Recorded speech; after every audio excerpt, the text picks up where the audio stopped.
Good morning, my friends. It is almost, it's 12:30 in the afternoon on a Wednesday.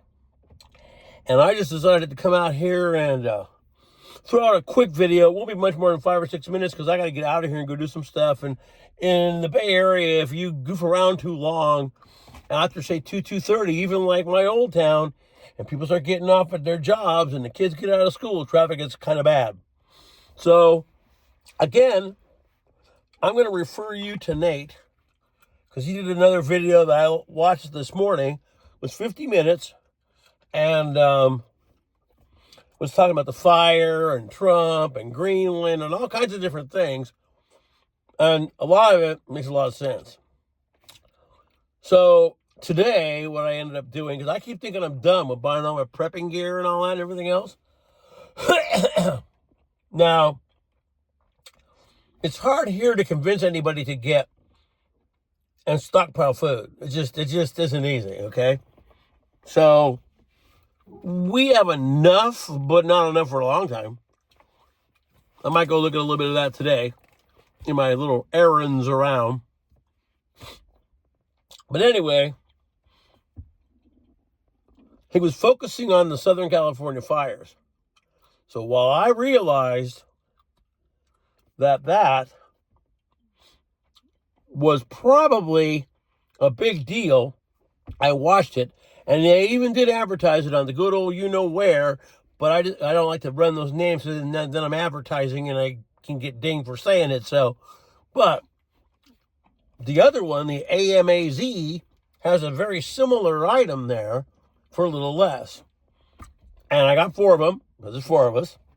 They didn't cost too much, and I'm telling you what, in the event of a fire, or any kind of smoke or something like that, I mean, you might need to get away from, $80 is no big issue, okay?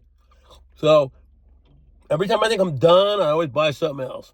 So today I ordered 4 of those, and I got they're basically like a gas mask, but they're just for smoke, carbon dioxide, stuff like that. And these are probably just a one use.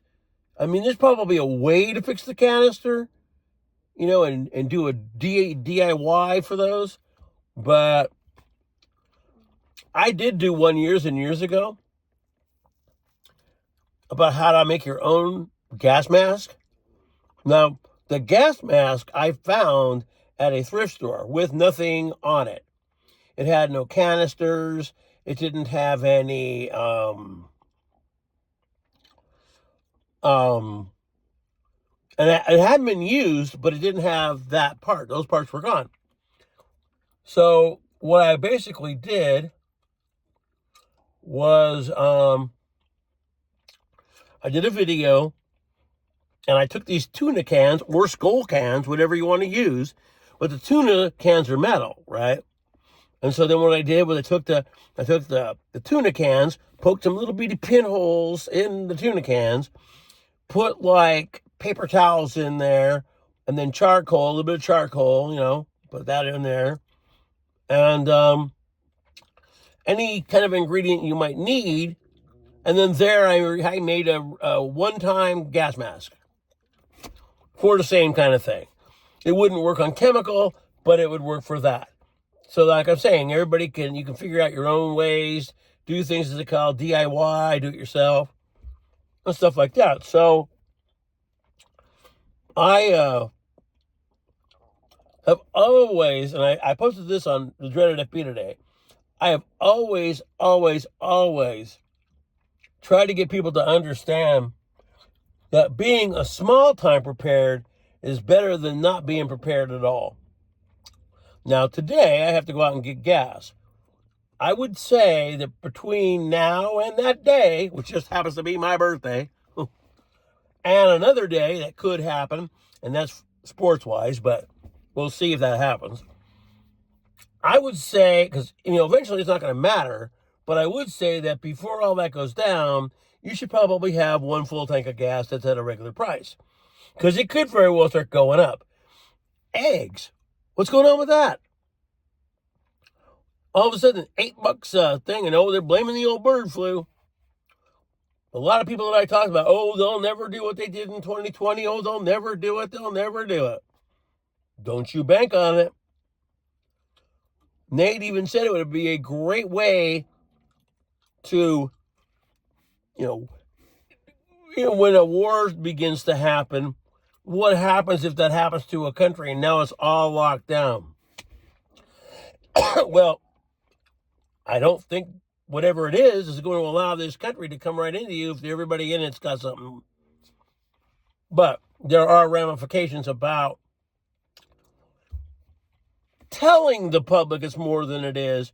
So what he's saying is, in the way he's saying the word pandemic, he's not saying that it's phony. He's just saying that they're not reporting the real numbers. They're telling you what it is right now, because they might do it later when it comes at a point when they need to. So, I got a gadget right here I'm going to show you. Because in newer cars, okay, my car, this new truck I bought, which is almost new, but it was relatively cheaper because it was been a couple of years old and had a few miles on it. And so I decided I didn't want a car anymore. I needed a truck so I could have stuff I needed to have in it. So I got two things I can show you, because I'm looking right at them. So probably about a month ago when I was still at work, I was in here goofing around with something with my door open. Well, these newer vehicles draw a lot of power all the time. The alarm, anything in it that's like that is always drawing some kind of power. So 20 minutes in, I hear beep, beep. I'm not thinking about nothing. 25 minutes go by, beep, beep. Half an hour, uh-oh, no power to the vehicle. But I bought this many years ago, really just for my phone. I'll show it to you. This was very cheap. The name of it is called Tac Life. We're going to show you. So right here, it's got a power bank. Looks like a power bank, right? Got a compass on it, and a flashlight, and two old style USBs and one C. So when I bought this, C was just new. Okay. So you can charge your phone and anything else. But these little adapters here, there's a place right here to do it. You open this up. You take the little plug right here, and I think it goes this way. I think it might be the other way. Is it this way, or is it the other way? Okay, it is this way. And you heard it beep when I first plugged it in, right? Well, right here it shows you that I have 3 bars of battery. You probably would like to have this at 4. But anyway, to make that long story short, I pulled this puppy out as I was thinking, how am I going to jump this car? Oh, my God. And I kept thinking this little guy wasn't going to work, right? Well, guess what? It did. That little gadget right there saved me having to go get a brand new battery that I didn't need, or have to find somebody who could jump it. I did keep the little booklet in here. I kept that. Dummy me, I wanted to go into that too, when I was talking about two-way radios and all. So, I have these radios. They're called BAOFENG, and everybody pronounces them different. Some say boofing, some say baofeng. I say baofeng. Bao. Like that's the language. Bao. Baofeng or biufang. They all say that. Well, this is not one of those. This is an old school scanner. It gets ham radio. This is receive. It gets ham radio. It gets police, fire, military air, citizens air, Marine band, and then just regular old scanning stations. But it's one way, okay? But it's old school. You push the hold button, okay. You press the enter button. Now you have that scan station in here. Simple. Well, the old Baofengs are not like that.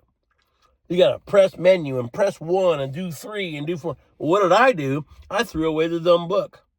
So now I'm referring to YouTube every time I try to channel it, try to start a channel. So what I had to do was order another book, and it's a book. It's going to go in one of my packs. So there's that part. Now, here in the last 5 minutes, I'm going to go into this, and this is for all you guys like me that might be a little bit older. And sure, we're limited in some of the things we can do, but you know what? I was sitting around retired thinking that I was just going to hang out and do nothing, and then I began to realize that I was getting way out of shape. And with COPD and the things I got going on with me, I can't be doing that. So Monday, I hit the treadmill, 15 minutes. Yesterday, 30 minutes. Today, 31 minutes. But it took me that long to walk a mile. So I know that I'm completely out of shape. What I'm going to start doing is using my weighted stuff on my back. Because there's going to come a time where you're going to have to be able to move. And if you're some older guy or somebody in a wheelchair or something like that who hasn't done that, your odds of survival, no matter what food you have, no matter what electronic thing you possess, is going to be pretty low. Now, can I get by on no medications? I probably could. It's not going to be good for me, but that's another thing. If your doctor will allow it, you need to try to be stocked up about a month, 2 months of stuff. Oh, and speaking of that, when Nate was talking about that big order for that potassium iodine, I have 2 bottles. Probably should buy some more. They're just capsules. Because you never know what's going to happen. And like I told my friends on the Dreaded FB, this is not to scare anybody. This is just all realization of what could happen and being ready for almost anything that could go down. Right? Right. So, since I'm going to be gone a little bit today, I'm going to go off, get gas, fill that up. Then I'm going to go to the store and buy some canned goods. And then I'm going to make my way back. And by then, the person that's cleaning the house should be done. So I decided that I'd throw a video up for you guys before I took off. I have to do it in the car because if I don't, and I have to have my power off. Because if I'm driving, it won't allow me to record. And that sucks. So, being prepared and having what you need, because if the SHTF and that gets really bad, you see all this weird stuff that's going on in the street right now? Kids doing all this breaking and smash and grab and bipping, what they call it now, and all that other stuff. There are going to be people that can't help you because they're going to be worrying about their own families. And all these people that you thought were nice and cool may be the ones you can't trust.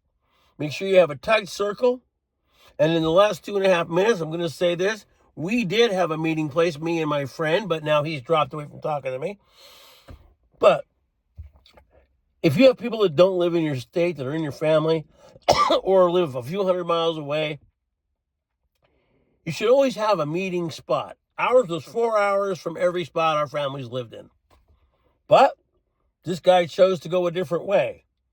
Now, if you see my channel, dude, I don't dislike you, but now I understand that you care more about you than you care about anybody else. This is not any friend on Facebook.